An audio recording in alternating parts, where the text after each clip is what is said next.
Здравствуйте, дорогие цветоводы, гости и подписчики моего канала. В этом видео покажу вам, как пересадить спатифилум, чтобы он хорошо разрастался и постоянно радовал вас красивым цветением. В прошлом году я пересаживала небольшие две розетки в маленький горшок. За год у меня растения прекрасно разрослись, выпустили вот такие шикарные листья. Спатифилум прекрасно постоянно цветет, так как растения были посажены в правильный горшок. Но год спустя у меня спатифилум перерос в свой горшок. Смотрите, здесь я сажала спатифилум в горшок объемом 2 литра. И уже даже визуально видно, что этот горшок растению стал мал. Какие признаки, что пора пересаживать? Это пожелтение нижних листьев. В принципе, это нормально, что листья желтеют, но когда они желтеют массово, это значит, растению не хватает места для разрастания, а также не хватает питания. Очень быстро и пересыхает вот этот небольшой земляной ком. В чем плюсы маленького горшка? В маленьком горшке спатифилум постоянно цветет, но он не разрастается. Листья могут начать мельчать, поэтому срочно проводим пересадку. Причем я рекомендую пересаживать спатифилум, увеличивая объем горшка постепенно. Здесь из объема 2 литра я буду пересаживать в горшок объемом 3,5 литра. То есть увеличиваю совсем на немного объем горшка.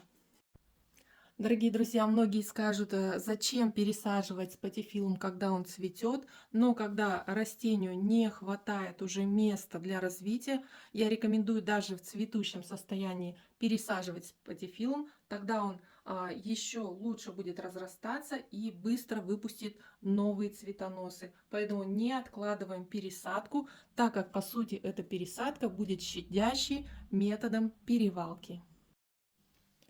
Я подготовила все для пересадки и сейчас вам покажу, из чего составить идеальную почву для посадки спатифилума. Спатифилум любит легкий рыхлый грунт, но в то же время он не должен быстро пересыхать и содержать достаточно питания. Готовим грунт на основе торфа. Можно взять любой торф, который подходит для выращивания рассады. У меня вот такой размоченный торф из почвобрикета.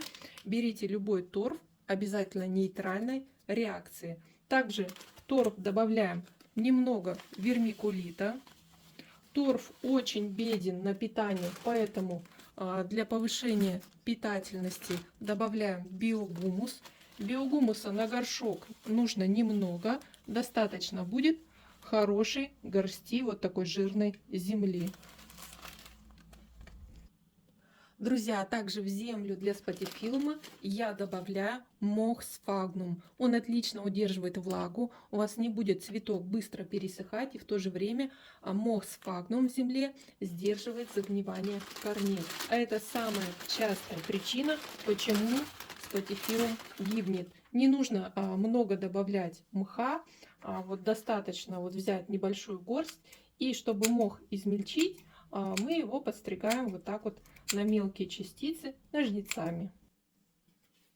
Вот такая интересная смесь у меня получилась. И теперь тщательно перемешиваем этот грунт.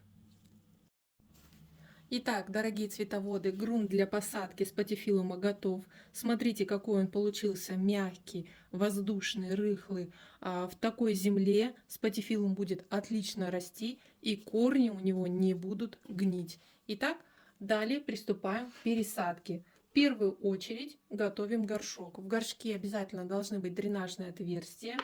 И первым слоем насыпаем дренаж. Это крупный керамзит.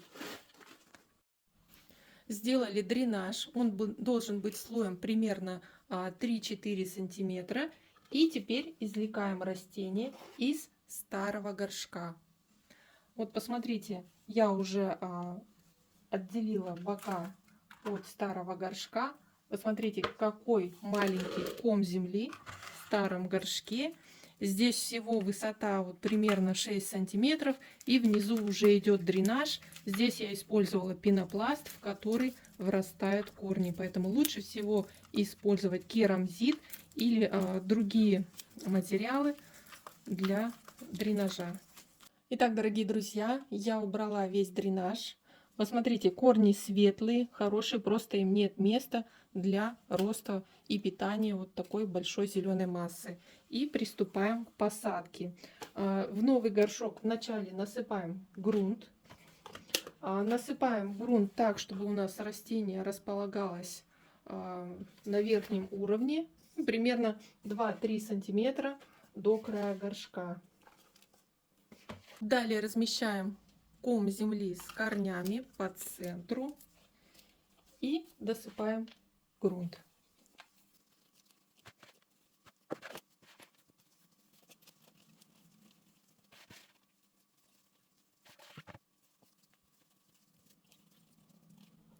Дорогие друзья, проводим посадку спатифилума на прежний уровень, то есть мы не заглубляем основание розеток. И здесь я прижимаю грунт, так как он очень воздушный и рыхлый, чтобы закрепить растение, вот по краям прижимаю. И после посадки провожу полив. После полива, если образуются пустоты, тоже дополняем землю. И верхняя часть растения можно опрыскивать, если листья начнут увядать. Дорогие друзья, пересадка проведена. И после пересадки обязательно обильно полив цветок. Смотрите, в поддоне остается лишняя вода. Эту воду необходимо обязательно слить. Дренажная система работает. Поливаем цветок умеренно, но не давая полностью пересыхать земле в горшке. И первое время спатифилум часто опрыскиваем, чтобы листья его не увядали. И он быстро пойдет в рост.